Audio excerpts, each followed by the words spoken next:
Assurer le maintien mathématiquement par une victoire, c'était dimanche soir l'objectif de l'AS Monaco Football Club. Côté marseillais, il fallait aussi remporter la rencontre pour repasser devant Nancy au classement et s'installer à nouveau sur le podium de la Ligue 1. Une troisième place, synonyme de tour préliminaire de la Ligue des Champions.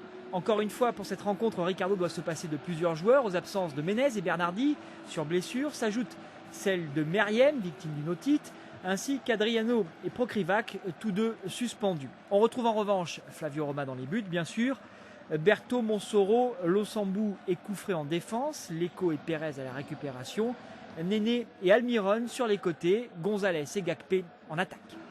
En face, chez les Marseillais, Mandanda est dans les buts, une défense composée de Bonnard, Sana, Rodriguez et Taiwo, Mbami, Caboret et Cherou au milieu de terrain, Nasri en meneur de jeu, derrière Cissé et Niang en attaque.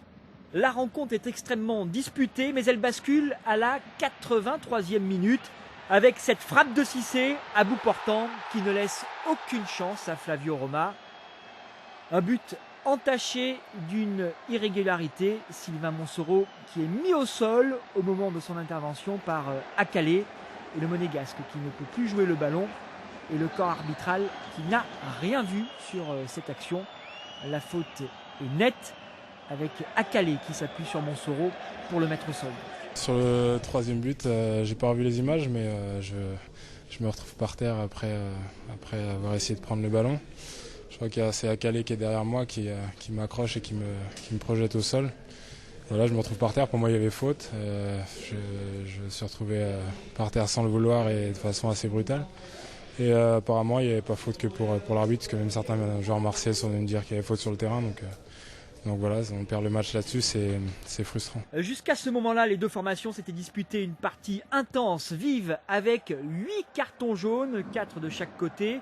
Une rencontre très rythmée, avec des temps forts pour chaque équipe. Une partie équilibrée en forme de course-poursuite dans laquelle l'AS Monaco n'a rien lâché. Les failles sont rares dans les deux défenses hermétiques. Attention tout de même à ce ballon en profondeur de Caboret pour Samir Nasri. Nasri qui ouvre la marque.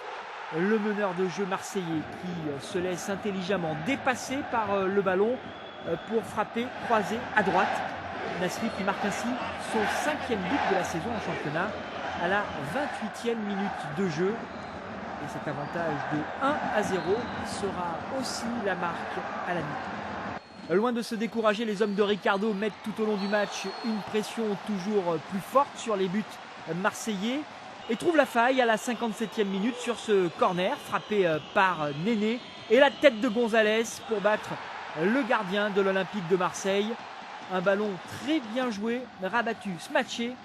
Le rebond juste devant Steve Mandanda, impuissant, un partout. Et la rencontre qui s'emballe 4 minutes plus tard, nouveau corner, cette fois il est pour l'Olympique de Marseille. La tête de Lorik Sana sur le poteau et Taiwo en embuscade au second poteau.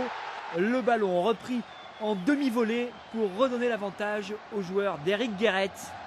2-1, Taiwo, 3e but cette saison du latéral gauche. Et Monaco, on l'a dit, qui ne lâche pas prise et qui continue de harceler l'Olympique de Marseille. Encore un coup de pied arrêté. Néné, comme souvent à la manœuvre, c'est boxé par Mandanda. Meleko qui est là à la tombée pour la louche, par-dessus la défense, par-dessus le gardien, pour remettre les deux formations à égalité à la 64e minute. Un joli coup de pied bien dosé par l'international croate de l'intérieur du pied droit, par-dessus donc la défense, par-dessus le gardien, par-dessus le dernier défenseur. Leko qui à cette occasion ouvre son compteur but cette saison. La suite donc on la connaît, Cissé qui profite de cette faute pour redonner l'avantage aux Marseillais, 3-2 à la 83e minute. 14e réalisation personnelle pour l'attaquant de l'Olympique de Marseille. Et les Monégasques qui tenteront d'ultime rush pour revenir à la marque, mais sans succès dans cette partie. Victoire finale donc de l'Olympique de Marseille, 3-2.